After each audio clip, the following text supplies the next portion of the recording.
কৃষ্ণের কাছে ময়ূরের পালক থাকে, আমরা সবাই জানি। কেন থাকে কেউ কি জানেন? চলুন জেনে নিই। একদিন বৃন্দাবনে কৃষ্ণ বাঁশি বাজাচ্ছিলেন। তার সুরে মুগ্ধ হয়ে আশপাশের পাখিরা থেমে যায়, গাছের পাতা নড়ে না। সেই সময় এক সুন্দর ময়ূর এসে কৃষ্ণের সামনে নাচতে শুরু করলো। তার চোখের পাতা যেন কৃষ্ণের সুরে জেগে উঠল। আর শেষে সে নিজের একটিমাত্র পালক ভক্তি ভরে কৃষ্ণের চরণে ফেলে দিলেন। কৃষ্ণ হাসলেন আর বললেন, তোমার এই ভক্তি আমার অলংকার হবে। তিনি সেই পালকটি তুলে তার মাথায় বাঁধানো মুকুটে গুঁজে দিলেন।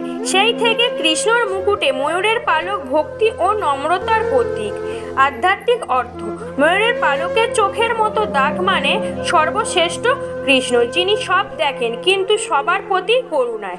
ঘরে ময়ূরের পালক রাখলে কি হয়? শাস্ত্রে বলা আছে, এটি ঘরে রাখলে অশুভ শক্তি দূর হয়, শ্রীবৃদ্ধি ও শান্তি আসে এবং বিবাদ কমে যায়।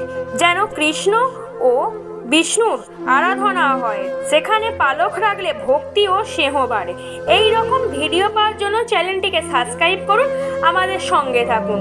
আর ভিডিওটি ভালো লেগে থাকলে লাইক, কমেন্ট, শেয়ার করতে ভুলবেন না।